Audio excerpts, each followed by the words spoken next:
So I'm sitting here. I'm Ervin Bullock, and I'm with Compassionate St. Augustine, and I'm sitting here with Sawsan, who is a new friend, Palestinian friend that I just met a couple of weeks ago. Yeah. And I've asked Sawsan to share something of her story and how she happens to be here, but mainly, first of all, what happened with her family and where they have moved to. Can you tell us a little bit, Sawsan, about your family story? Sure, Ervin. Thank you so much for the opportunity. My name is Sawsan, and I was born in Lebanon for Palestinian parents. My late dad was born in a village called Jab near Akka and in 1931. And my mom was born in the same village in 1940. So is Akka in the northern part? Yes, that's in the Galilee area. Right. Okay. So both of them were relatives, but not close relatives. Both of them were born there. In 1948, my mom was 8 years old, and my dad was 16 years old. 8 and 16. About 16, yes. Mm-hmm. And so when the occupation had started, they were evacuated from where they lived, in the village where they lived. Of course, at that time they were kids, they didn't know each other. Yeah. My mom used to live with her family in their house, and they were forced to leave their house. Their house was confiscated, and so did their land. And they were like moving from one village to another. And every time they go somewhere, the Israeli forces, they were following them until they found themselves pushed up to the very north, where they were almost on the borders of Lebanon. Okay. I just wonder, I've often heard that families would take the key to their house. Did your family do that? Yes. Did they? Yes. I haven't seen any of that with my own parents, but I remember that my dad mentioned that to us, and he said that my grandfather, from my father's side, he used to have the keys, like the huge keys, for their old home where they were expelled from as well. They were forced to leave. He kept them for like more than 50 years. Like when my dad told us about it, they said that it's somewhere with some of the uncles. It's still there with some of the uncles. Yeah. So yeah, it's And true. that was a sense that someday we will go back to our home. Yes. Like one thing that the Palestinian people never lost is the hope of going back. Right. Well, how did you happen to be born? Because I know you were born in Lebanon. How did that happen? Well, as I told you, that my mom fled to Lebanon with her family when she was 8 years old. And my dad, he was a teenager in 1948, so the teenagers were chased because they were, worried about them resisting to leave and stuff like that. So he fled as well to Lebanon. So they lived separate. They didn't know each other, actually. They didn't met before that. Yeah. And my mom stayed with her family. She always wanted to go to school, but because of the difficult situation as refugees, she had to give up going to school to stay with her family and help her mom to raise up the other kids. My mom was the eldest one. They were displaced. They became poor. They didn't have much, to tell the truth. They were depending on the UN aids. So they were doing everything. They were baking bread. They were doing everything from scratch. They were fetching water from like far distance and stuff like that. So my mom had to stay with her mom to help her raising up the other kids and serving the family. She was with her parents for 8 years. While my dad was getting some technical training to become a welder.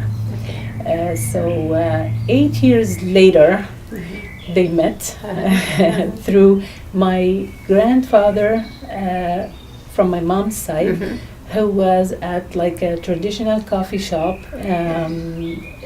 having coffee. And one time my dad came over and everybody was cheering to my dad and mentioning his name. And then he was like, I know this name.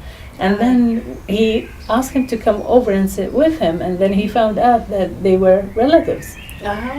So at that time, my dad was about 24 years old. And then my grandfather asked him if he was married. And then he said no. And then he said, why not? Because I don't have money, I'm poor, still trying to make it.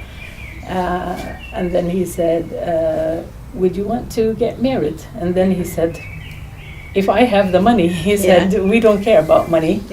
We have a wife for you. This is how it used to be, as simple as that. And then he invited him to come over and to see my mom, and they got married, and then they had all of us. How many siblings do you have? We're 9 kids, including me. Wow. So I have 8 siblings. Yeah. The Palestinians, till now, they like to have a lot of kids. Yeah. Okay. I'm number 8. Wow. So what brought you to the U.S., Sawsan? I came with my husband. Okay.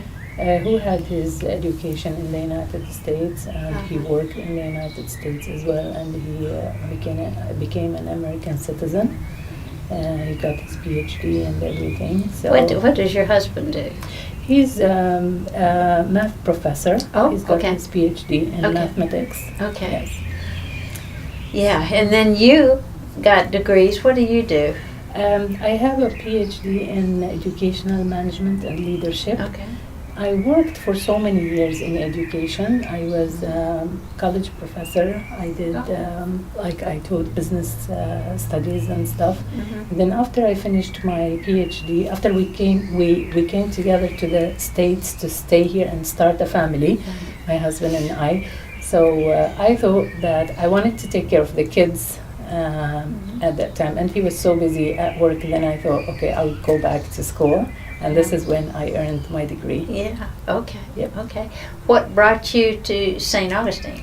The warmth. Yeah, okay.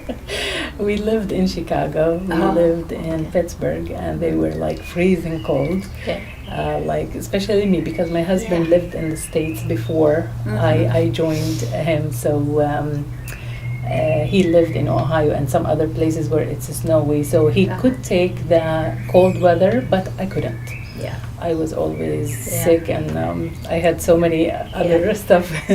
So I always wanted him to look for a job in a different place. So this is when he started to apply, and we moved to Florida. So what has been your experience in the U.S.? It's been a great experience, Ervin. I think I told you about that before. I have so many beautiful friends, American friends from all faiths, and they're always interested to know more about me when they get to learn that I have this background of being born somewhere, but I have ancestors in a different part of the world, and then I came to the States. They are always interested and curious to know more about my background. Yeah. Well, I know that somebody taught you how to cook because you served me some delicious za'atar pie. Yes, so was that in your family, some of the traditional Palestinian foods? Yes, Ervin. We had like a family ritual. It was since I was little that we have like a little gathering every single day in the family. It was my mom, my dad, my siblings, and I. We sit together between 5 and 6 p.m. We all talk about like what we did during the day and stuff like that. And we have like a snack and a drink. Usually it's tea with sage. We call it meramiye in Arabic, in our Palestinian dialect. And so we grew up eating the za'atar fatayr, the za'atar pies, drinking the sage tea, the maramiya tea.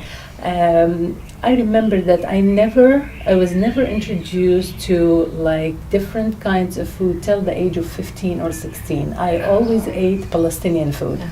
And this is all what my family made sure that we know. We love olive oil, we love olives, we love za'atar, we love sage. And my parents were always telling us during those family gatherings about our traditions, about how beneficial the olive oil and the sage for and healthy for like for the health. And we always loved the Palestinian food, the Palestinian traditions. We grew up on those beautiful traditions. Yeah. You mentioned that your mother had to help her mother, was it, with the take care of the children. So did your grandmother have to come? Was she by herself with the children? How did it happen that your mother was helping? Did your grandfather come too at that time? Of course, yeah. My grandfather was there, but they became displaced. They became refugees. They became poor. Although they weren't poor back in Palestine. Yeah. They had the land. They were growing like wheat and sesame. And they had they had a living. They built a beautiful house as well. But unfortunately, they lived for 1 year and a half before they were forced to leave that beautiful house.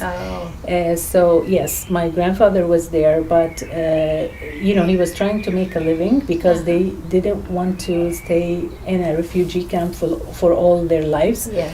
And this is when he started like a grocery store, and he was working there. And when you have your own business, although it was like a tiny business, but he had to work there. Like 24/7 to make a living for the family. Then my grandmother was with the 6 kids, so she needed my mom to help. It was a big sacrifice because my mom is so smart, but unfortunately she couldn't get the education that she wanted because she had like a priority at that time. So I just wonder, what would you most like people to know about Palestinian people, or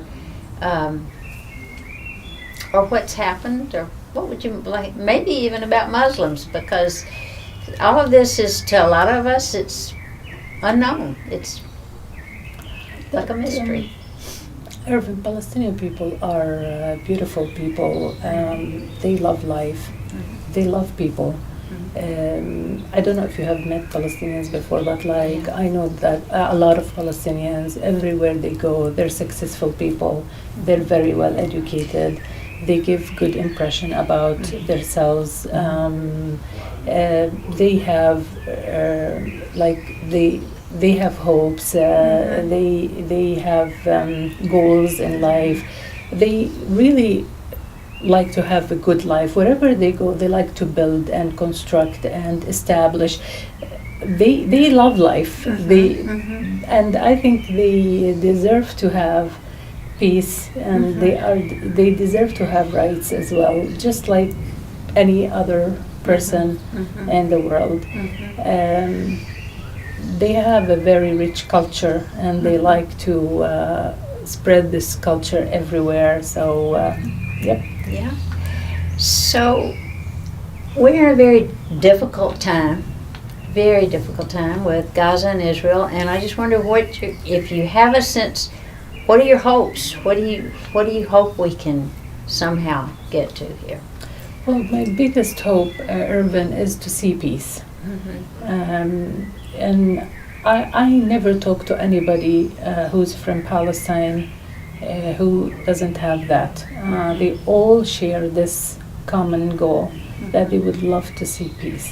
They would love to live in peace. They would love to be given rights just like any other nation in the world.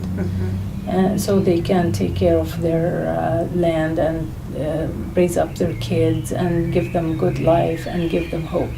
That if people don't have hope, they wouldn't think about peace. So this is what I'm hoping. Yes. Thank you so much for being willing to sit here and share your story with us, Thank you Sawsan. so much for the opportunity.